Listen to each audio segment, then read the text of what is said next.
चाहिँ अनि त्यो के भन्छ कहाँ कहाँ मिलाउनु पर्ने हो मिलाइदिन्छु है यो चाहिँ कण्ठ गर्नुपर्छ कण्ठ भने त्यसलाई जस्तो WH भन WH words WH questions हैन हो त्यो के जस्तो मैले केही भन्यो भने तामाङमा तिगपाङमा के भन्यो होला नभन्ने ओके यहाँ चाहिँ दुईटा भाषा आउँछ तिम्रो मदर टङ तामाङ बोल्छ घरमा हैन है त्यो आउँछ अनि आइडिया चाहिँ इङ्ग्लिस पनि तामाङ र नेपाली जस्तै बोल्न सक्नु हुनु पर्यो है त्यसको लागि चाहिँ यो कुरा चाहिँ जहिले पनि जस्तो हाउ भन यसलाई HOW हाउ भन त्यसो गर HOW हाउ यो टाइमिङ आउनुपर्छ है HOW आयो भन्दामा HOW भन्नु पाइँदैन ओके अनि what is your name?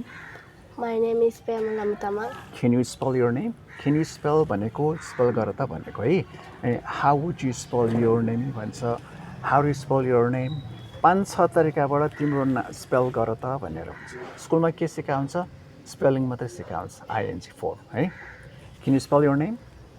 My name is Pema. Okay अब तिमीले बुझिनौ हैन मैले what is your name भन्यो चाहिँ my name is Pema Lama भन्ने हैन तिमीले how do you spell भनेको spelling please PE ल अहिले भर्खर भने कि मैले हैन स्कुलमा के सिकाएको हुन्छ स्पेलिङ भन्यो भने चाहिँ स्पेल गर्ने भनेर सिकाउँछ अरू कोही सिकाउँदैन बुझ्यौ अनि त्यही मैले सिकाउनु चाहिँ स्पेलिङ भन्नुको सट्टा or can you spell your name भनेको पनि तिमीले PEMA कि BA PE भन्नु त M हो के M हैन M हो यो मुख चाट्नुपर्छ M हैन त्यस कारण चाहिँ त्यो पिक्चरमा आउने है भन त PEMA उसको राम्रो छ है ब्रो शी इज गुड एकैचोटिमा थाहा हुन्छ प्रोनाउन्सिएसन राम्रो छ तिमीले सिक्न सक्छौ है फ्याम भनेपछि त्यो ग्रुपमा कम्प्लिट गर्न सक्छौ क्लास 3 र 5 ले धेरै अगाडि सिकिरहेको है त्यसकारण उनीहरू आएन म भन्दा सानो बहिनीहरूले चाहिँ आउँदो रहेछ मलाई आएन भनेर चाहिँ पन्छिनेन फेरि उहाँको आमाहरूलाई त्यति आउँदैन बुझ्यौ उहाँहरू आमाहरू पनि टिचर हो आउँदैन भने मतलब उहाँ छोरीको जस्तो त आउँदैन तर सिक्दै हुनुहुन्छ उहाँले पनि सो अब यसलाई के गर्ने spell can you spell W हातले यसो गर W दुईटा U भएर W V लाई दुईटा V तर बोल्ने बेला चाहिँ W भन्छ W फास्ट भन्नुपर्छ W okay how do you spell your name P word जोड्ने न वर्ड जोड्नु पाइँदैन वर्ड जोड्नु पर्छ यसमा चाहिँ F र V मा वर्ड जोड्नु पाइँदैन यसमा चाहिँ हेर मुख हेर तिम्रो P वर्ड जोड्नु पर्छ PEMA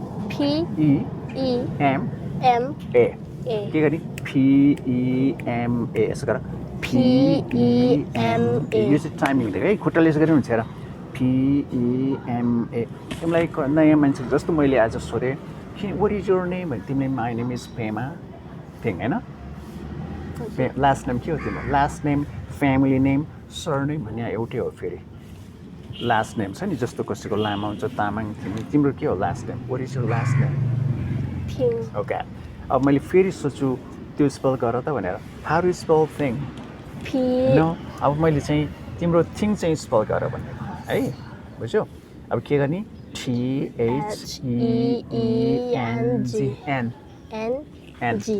एकैचोटिमा आउँदो रहेछ she is good anyway so त्यो गर्न आएको बोलाएको please come can you take order नानी यु वास धोएर आउँछ नानी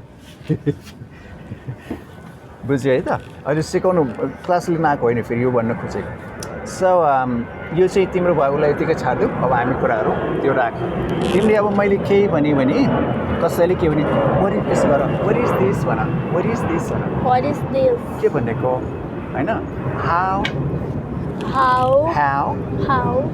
where why हैन why who when sorry के हो how when who whom यसलाई कसरी प्र्याक्टिस गर्ने भन त माथिदेखि विथ स्पेलिङ भनेको स्पेलिङ सहित HOW how भन HOW how H-O-W, how? W. W. What is next? W. W. W. W. W-H-R-E. W-H-E-R-E. E. W-H-E. Okay, write it down.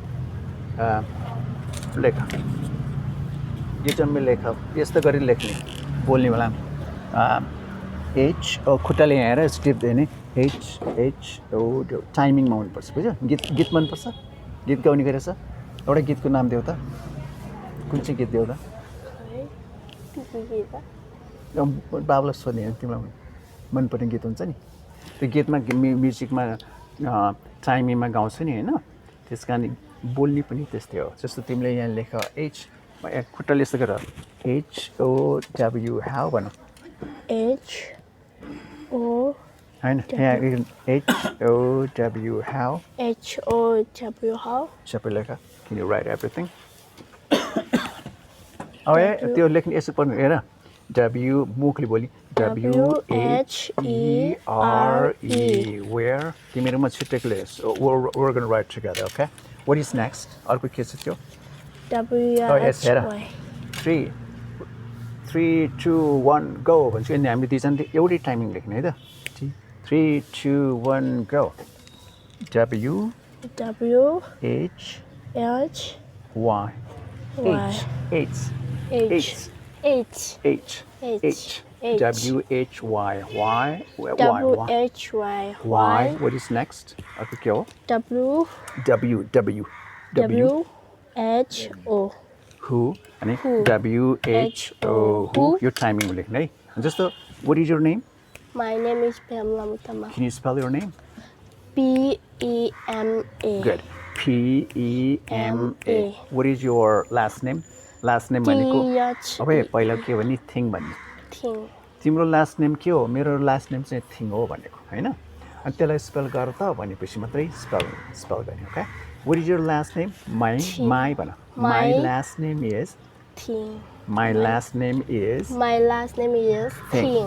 अब त्यो भनेपछि मान्छेले लास्ट नेम थिङ थाहा भयो अब मलाई कसरी त्यसलाई स्पेल गर्ने भनेर मलाई त थाहा छैन अरे भने मैले सोधेँ भने can you spell it भन्यो भने नि H-E-N होइन अनि how do you spell it मान्छेले 3-4 तरिकाबाट तिम्रो लास्ट नेम स्पेल गर त भन्छ फर्स्ट नेम स्पेल गर त पेमा थिङ फर्स्ट नेम पेमा भयो last name family name surname 3 तरिकाबाट चाहिँ तिम्रो लास्ट नेम के हो भन्छ हामीले थर के भन्छ नि मेरो Bohra B-O-H-A-R-A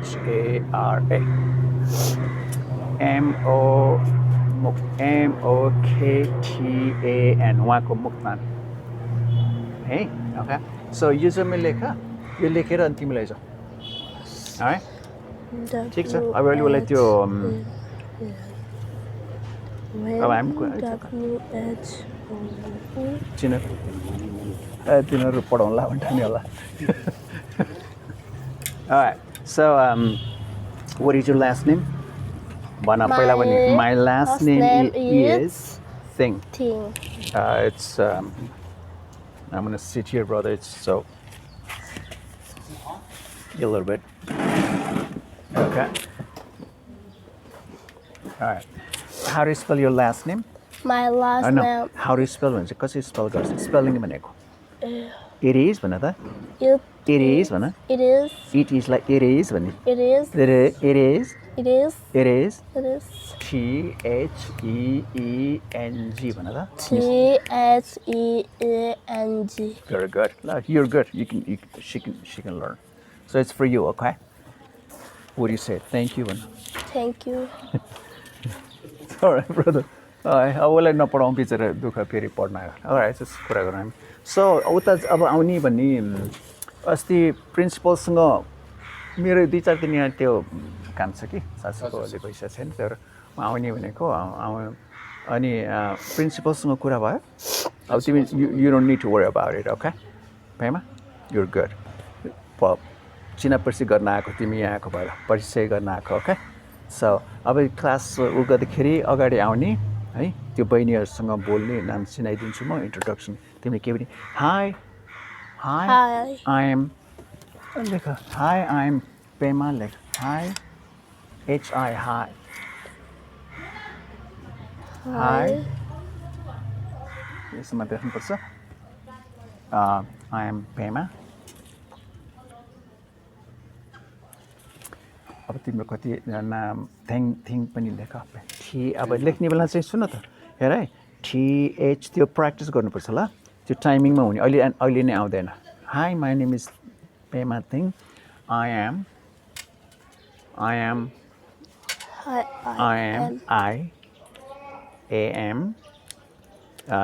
how old are you? 13? How old? कति वर्ष? How old? I am, होइन? 14. I am 14. Oh, यहाँ चाहिँ ओर्थ गर्नु पाइँदैन हेर ल 14. Okay. FOURTE लेख्ने अरे F यता हेर F. Oh, very good. बुझि राम्रो छ brother. She's good. Well, ठिक टाइममा ल्याउनु राम्रो छ FOURTEEN हैन तिम्रो मुखले भन्नुपर्छ किनभने नि तिम्रो स्पेलिङ प्रोनाउन्सिएसन राम्रो प्रोनाउन्स गर्नको लागि चाहिँ अहिले सिक्नु पर्यो नि हैन यसो भन्नुहोस् FOURTEEN 14 14 years old लेख YEARS old OLD. Okay, period भनेको फुल स्टप फुल स्टपलाई दुई किसिम यो थोप्लो दिनलाई छ नि तिम्रो टिचरहरूले चाहिँ फुल स्टप भनेर सिकाउनु भयो होला हैन पिरियड भनेको नि एउटै हो मैले पिरियड भन्छु स्टो भन्दै थोप्लो त्यो तिमीले दुईटा इङ्ग्लिस सिकेको छ अमेरिकन ब्रिटिश ओके दुईटै अनि पछि हामी अल्सो आई स्टडी लेख आई भन आई स्टडीको स्पेलिङ आउँछ यता सुन STUDY होइन है चक्का अनि गल्ती भयो भने नडराउने नर्भस नहुने नरिसाउने okay I study what is the spelling of स्टडीको स्पेलिङ के हो खुट्टाउ गर यहाँ आउनुपर्छ STUDY आई स्टडी भन आई स्टडी हो नसिकेको मान्छे के भन्छ आई स्टडी भन्छ मिलेन त्यो आई स्टडी अनि यहाँलाई अरूलाई सिकाउनु पर्छ है यो चाहिँ I study in IN you're in 8th grade? What class are you in? 8th class. Okay. अब त्यो सुन 8th class नभन्ने grade 8 पनि नभन्ने 8 I read in नभन्ने I study भनेको reading भनेको चाहिँ एकछिन अगाडि एकछिन यो न्युजपेपर हो म्यागजिन सानसानो बुक पढ्ने भयो लामो समयसम्म पढ्नलाई स्टडी भन्छ I study in 8 लेख EIGST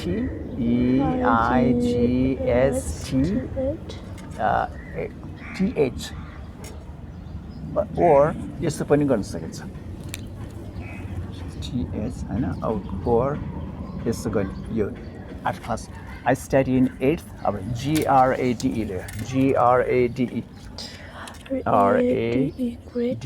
हो period यो चाहिँ भरे भोलि जहिले क्लास हुन्छ तिमीले मैले भने okay Pema can you introduce yourself भन्छु बुझ्यौ त्यो नेपालीमा के भनेको परिचय दिउ त तिम्रो भनेको तिमीले के भन्ने यसको नि हाई भन Hi, high I I am Pema Ting.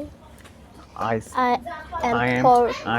am होइन I am हुन्छ I'm 14 years old. I study in 8th grade. यति भए पुग्यो अब उसको छाडिदिउँ हामी कुरा गर बिचरा फेरि she's good. अब तिमीले भरे क्लास हुँदाखेरि जहिले हुन्छ छुट्टै उसलाई छुट्टै पनि लिइदिने मैले होइन कति बेला कसको फोन उसको फोनको कसको होस् तपाईँ त अब बिजी हुनुहुन्छ नि तपाईँले त्यो टाइमिङ नमिल्नु सक्छ कि यसो सोचेको होइन अब छोरीको उसको अस्ति आप्पाको भने कसको त्यो ए ठिक छ अनि अर्को को भने अहिले त्यो लेख्नेको भाइ कि दाइको कति क्लासमा पढ्छ अनि उसले पनि सिक्नु पर्यो ए हो उसले मलाई पठाइरहेको थियो के नाम के हुन्छ Arvinder Singh. हो अब उसलाई पनि के भन्ने मैले त्यो लेख्नु पर्यो भने वेयर आर यु सर भन्ने कहाँ हुनुहुन्छ भन्नु पर्यो नि है नेपालीमा सर कहाँ गयो भनेर लेख्यो भने त त्यो इङ्ग्लिस आउँदैन नि बुझ्यो अनि त्यो बिग्रिँदै सोच्छ नि मौका दिनु पऱ्यो हामीलाई होइन अरविन्दलाई भन्ने अनि आज भरे अथवा भोलि कहिले हुन्छ दुईजना पिक्चरमा आऊ okay I'll talk to him also ठिकै भयो भने त ऊ पनि दुईजना रहेछ सजिलो हुन्छ okay bro I think it's done अब तिमी चुप लाग हामी कुरा Thank you very much.